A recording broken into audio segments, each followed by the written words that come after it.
You know, they call me Lady Luck. Day 24 of 90 of my 90-day diary. The story of me telling, seeing what I'm capable of doing in 90 days. Uncut, unedited, unfiltered, 100% authentic and real. Because in the world of AI, we definitely need more real in our lives. You know, being intuitive is a lot of fun because it often looks like magic.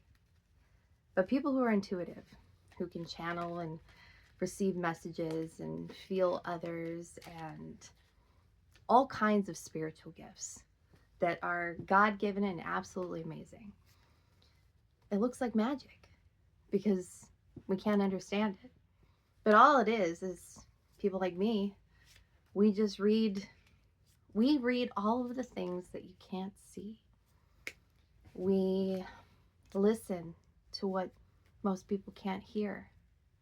We feel things more deeply than you could possibly imagine because we're tapped into the 5D.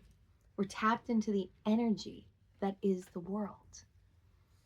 That's why, have you ever been standing somewhere and, okay, so for me, maybe you've been in a forest or a place of trees or a big open meadow, somewhere where there's lots of nature or even an ocean. And when you listen to the wind in the trees and the rustling of the grass and the crashing of the waves, it sounds like music. That's part of the 5D. It's part of listening to things that most people can't hear.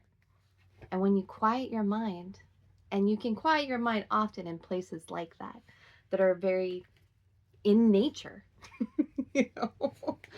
And everyone has a different place that feels like home to them. For me, it's the beach. Where the water meets the sand is the best place on earth, no matter where it is, you know, because there's beaches all over the world.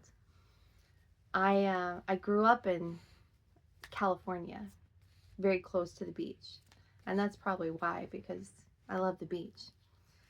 And when I lived in San Diego, as I moved out of my parents' house and moved to San Diego, I would go for walks on the beach, and I could hear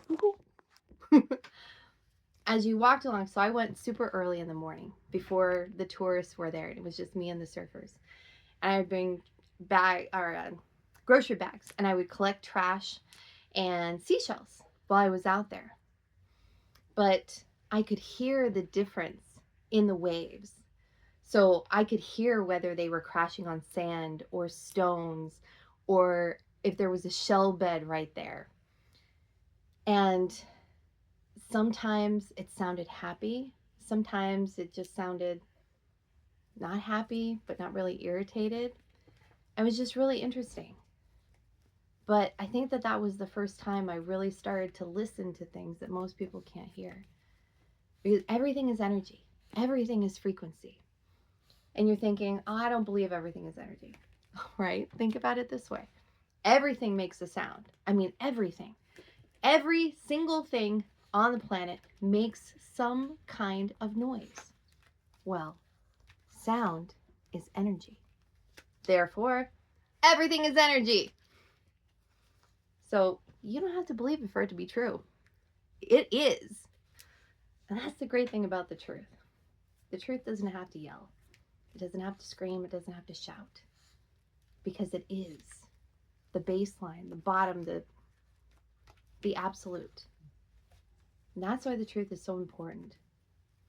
Because when you live your life from a place of truth, and I'm talking about where you are in the present moment and where you want to go, what you want to become, and you live in the truth of that path, that's the best place to be. When you live in truth, you're going to be happy because nothing in your life is a lie. You literally are the embodiment of everything that you say that you are. And that's the way I've always lived my life. And when you live your life that way, you will be able to see things in a different light. You see things for what they are rather than what you want them to be. And I guess I was supposed to cut it off there.